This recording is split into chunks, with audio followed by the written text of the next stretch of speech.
Sorry to say it, but Hell in a Cell just was not a good show. Like it wasn't. I mean, let's analyze the match card for a second.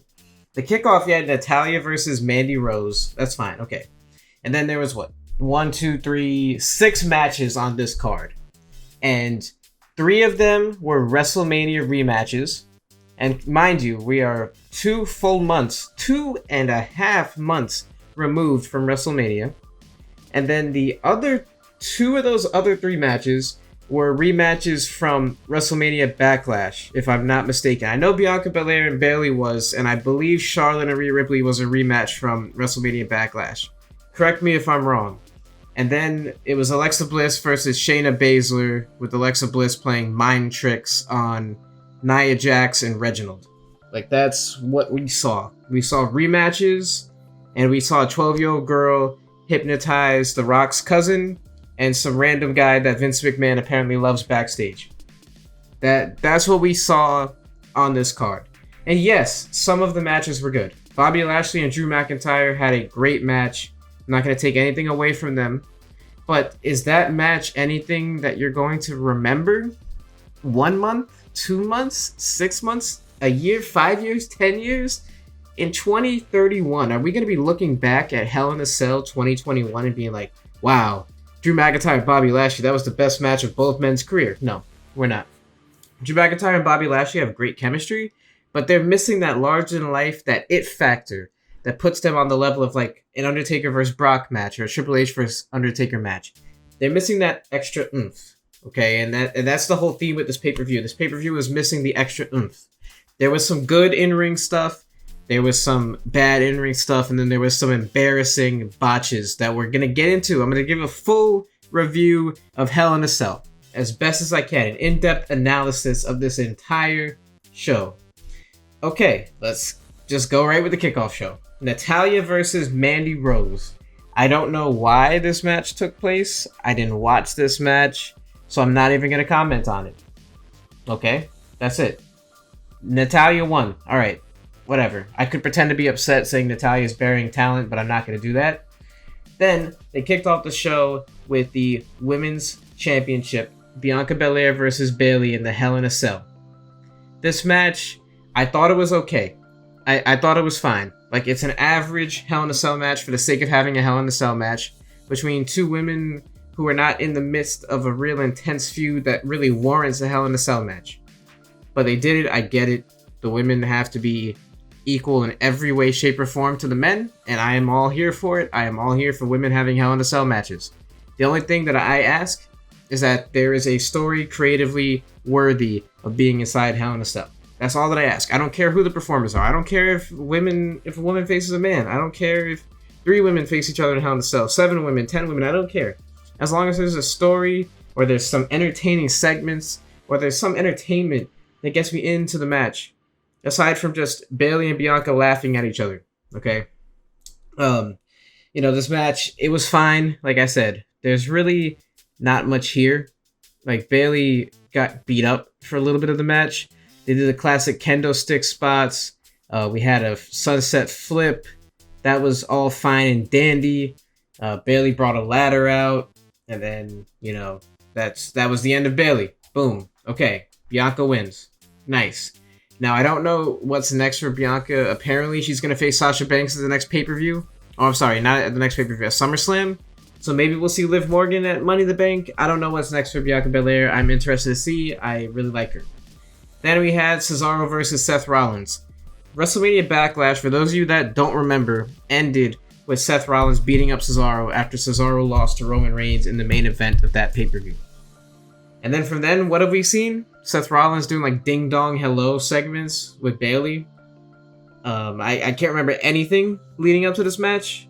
I just don't remember any segments. There's nothing that really stood out to me. Yes, in ring, Cesaro versus Seth Rollins was good. Okay, it was good. But we saw this match at WrestleMania, and at WrestleMania, it was good. Okay, fine. They had a good match. Again, I'm looking at this, why do I care? I'm asking myself, why do I care? Why should I be invested? What about this match is captivating? Not much. These are 2 guys that are really good at doing spots. And they're doing spots. And yes, it's good. Rollins got the one up. Rollins won. But when like you look on paper and you look at a guy like Seth Rollins' career, right? Let's look at Seth Rollins' career. Seth Rollins has been WWE champion multiple times. He's main evented at WrestleMania. He was the founder of The Shield. He's been in feuds with Triple H. He's been in feuds with Brock Lesnar. He's been in feuds with AJ Styles, Roman Reigns, Dean Ambrose, Bray Wyatt. The absolute best in the business Seth Rollins has wrestled. Now he's feuding with Cesaro. And there's really no story here. It's just Cesaro could do a swing and he does an airplane spin with no hands. So, yes, again, bell-to-bell action is fine, but I don't watch wrestling for good bell-to-bell action. I watch wrestling for entertainment, and this match just simply does not call my attention. It's just not what I watch wrestling for. I don't care if Seth Rollins could eat a European uppercut from Cesaro. I just don't care. I don't care. Okay, I don't care. Seth Rollins won. That's fine and dandy for him. Hopefully we get Seth Rollins and Edge at SummerSlam. I'm holding out hope for that one. Next up, Alexa Bliss versus Shayna Baszler. This Bleacher Report gave this match an F. And I absolutely agree with them. If I could get this lower than an F, I would. This match was... Oh my god. This match. Where do I begin with this? Where do I begin?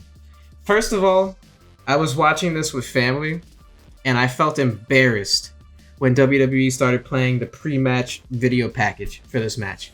Legitimately, in the pre-match video package, you see Alexa Bliss saying, "Apologize to my Lily doll, Shayna." And Shayna's like stomping on the doll, like talking to the doll. This is a 41-year-old MMA fighter talking to a 12-year-old girl's doll. We have Alexa Bliss in this Harley Quinn cosplay. Like, what are we doing here? What is this? What is this, bro? You have Alexa Bliss, who is naturally one of the most beautiful women in WWE. When you put this gimmick on her, she loses all of her attractiveness to me, and that's fine. I don't watch wrestling for attractive women. It's fine. It's a great plus. It's great gravy on top to see attractive women in wrestling. But they take away all the attractiveness, then she might be attractive to some people. I don't judge. Now, if that's what you're into, fine. I'm not a kink shamer. I don't judge. Okay, cool. Moving on. Alexa Bliss. She is in the midst of this feud with Shayna Baszler, and why are we having this feud? Is this to flex production muscles that WWE can do things that are outside of the box? Like, who is this for?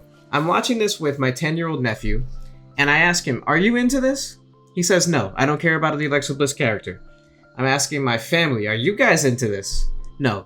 So I don't know who this is made for. I had every demographic in my household, and I'm trying to figure out what this is made for. Like, who is sitting there? What focus group is sitting there being like, yes, I want to see Alexa Bliss versus Shayna Baszler feuding over Alexa Bliss's doll.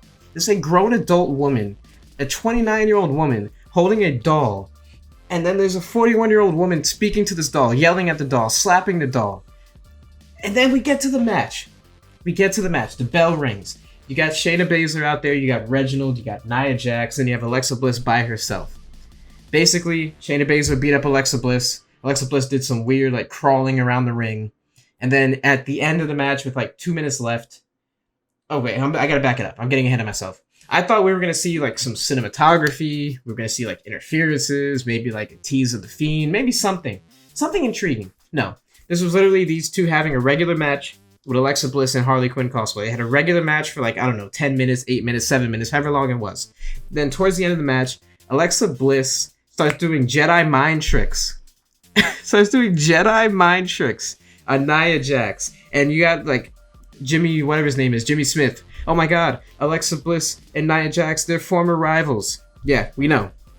Why? Oh, long-term storytelling. Alexa Bliss used to get bullied by Nia Jax, and then Alexa Bliss started bullying Nia Jax. So now, Alexa Bliss is mind controlling her. It's long-term storytelling. No, it's not long-term storytelling. It's not. It's just not. I'm done with this. I'm done with this Alexa Bliss stuff. I'm done. I liked it last year. It's been a full year, I believe, since Alexa Bliss and Bray Wyatt first started interacting on WWE television. I'm done with it. Please, enough. Enough of this Alexa Bliss stuff. Please, I'm begging you. No more. But the silly thing is, I can't see her as anything else other than this character, because it's so ingrained in my brain and it's so unique and otherworldly. But if there was just something good for her to do, it could be good. It's not good when she's feuding with a 41-year-old retired MMA fighter for no reason. No reason whatsoever. And then she beats Shayna Baszler and the internet goes crazy, like acting like Shayna Baszler is this big star. No, Shayna Baszler's not a big star. She's not. She's terrible. She's not good. She's never going to be the face of the women's division. She's never going to be that. People are faking outrage because Shayna Baszler lost. Alexa Bliss is a bigger star than Shayna Baszler. Alexa Bliss is a legitimate draw. Alexa Bliss makes money for the WWE. Shayna Baszler does not do that. Alexa Bliss sells merchandise. She sells cameos. She sells Peacock subscriptions. She sells action figures. Shayna Baszler does not do that. Stop faking outrage. I'm done. Done with that match. Moving on. My next door neighbor, Kevin Owens, versus a BuzzFeed employee, Sami Zayn. That's the next match. Yes, this match was good, but we've seen it a million times. We've seen it in NXT. We've seen it when Sami and Kevin Owens first got called up. Guess what? We saw it 2 months ago at WrestleMania, and it didn't change. It's the same damn match. If they would have put this match in Hell in a Cell, it would have been even better. It would have been 10 times better. If they would have done this in Hell in a Cell, 100% down with it. 100%, I'm down. But I don't care to see a hell of a kick. Kevin Owens with a pop-up powerbomb. Kevin Owens stunned Sami Zayn. I don't even know who won. I don't care who won. I don't care. This match, whatever. I don't care who won. The Raw Women's Championship match. Now we're getting to the very ugly. Rhea Ripley versus Charlotte Flair. This match possessed the most notorious botch of the night. Charlotte Flair absolutely botched kicks while Rhea Ripley was down. She's kicking air. You can see the clip. The clip has gone viral. It's everywhere. It's everywhere. You'll find it anywhere. Instagram, Facebook, Reddit. You will find this clip anywhere. Charlotte's kicking air as Rhea Ripley is crawling in the ring. That's all I'm going to say about this match. There's no rhyme or reason for this match to happen. Charlotte Flair is not a draw. Nobody cares about Charlotte Flair anymore. People are sick and tired of Charlotte Flair. As great as she is, Charlotte Flair undoubtedly is a top 3 women's wrestler of all time. Undoubtedly. Case closed. End of story. As great as she is stuck around long enough and has been pushed down our throats long enough that she has become a villain. And not in a good way. People are tired of her. It's over. Charlotte Flair is a top woman in WWE. Is over. But WWE is afraid to bury her because they know she's going to go to AEW. As soon as Vince McMahon goes up to Charlotte and says, look, you have to lose clean. You have to start putting people over. You're not going to be the focal point of this division anymore. She is going to leave and she's going to go to AEW. So Rhea Ripley wins this match by disqualification. This F finish, it's just demolishing the women's division when you do these stupid finishes. Rhea Ripley gets disqualified. Charlotte somewhat looks strong. They're going to run this match back, probably at Money in the Bank. Why can't Rhea Ripley just beat Charlotte Flair clean? Asuka can lose clean. So-and-so can lose clean. Everyone in the women's division can lose clean. Everyone is expendable, aside from Charlotte Flair. Even Bayley can lose clean. Charlotte Flair does not lose clean. She doesn't sell moves. She doesn't lose clean. She has flaws. She's a flawed superstar. And I use the term superstar very lightly nowadays. Because she doesn't even look like herself. She has so much plastic surgery. She's trying to keep her body from aging naturally. And she doesn't look like herself. She doesn't look good anymore, quite frankly. Like she did. I thought she looked good like a few years ago. Not in a weird way. Like I just thought she looked good. She looked like a good woman. She looked nice. Now she looks plastic. She looks just otherworldly at this point. I'm not trying to be too critical, but yeah, it is what it is. Main event time. Hell in a Cell match. Bobby Lashley versus Drew McIntyre. I like this match. I really dug it. MVP was there. He added a different dynamic to this match that would have been lacking if he wasn't there. MVP is a big time player. MVP is legitimately an MVP. He is responsible for the Hurt Business. He is responsible for the guys that carried Raw throughout the heart of the pandemic era. He, Bobby Lashley, Cedric Alexander, all those guys from the Hurt Business and Drew McIntyre, they all need to take a bow. These guys have carried WWE Raw through the pandemic era, and it only makes sense that these two guys, it all came full circle. These two guys closed out the last show to end the pandemic era. It made sense. WWE did right by Lashley and McIntyre. Lashley gets his first pay-per-view title defense. I'm happy for the guy. He won. The match was good. Go back and watch it. I recommend it. It's a good match. I would give it like a 4.5 star match. I was not bored throughout. I was on the edge of my seat because it could have gone either way. I could easily have seen Drew McIntyre winning this match. Easily have seen it. I'm not going to go spot for spot, move for move, There was some cool stuff with tables. We saw Bobby Lashley chokeslam McIntyre through a table. We saw McIntyre break up the Hurt Lock, push Lashley through a table. MVP had some good bumps. No, nobody flew off the cell. No, nobody went through the cell. Nobody did anything dangerous. But this was a good PG Hell in a Cell match. This is as good as PG Hell in a Cell matches get. And that's it for me with this pay-per-view. If I got to put a rating on this pay-per-view, I'm going to give it like a 4.5 out of 10. Maybe a 5.5, depending how I feel. Like, it's in that 4.5 to 5.5 range. It could get to a 6, depending how high you were on Kevin Owens and Sami Zayn and Seth Rollins and Cesaro. Of course, people are going to say this is good, a great show, because it had good indie wrestlers doing good indie wrestling matches, but that's just not enough for me in my harsh grading scale. And that's it for me. I'm done talking. Peace.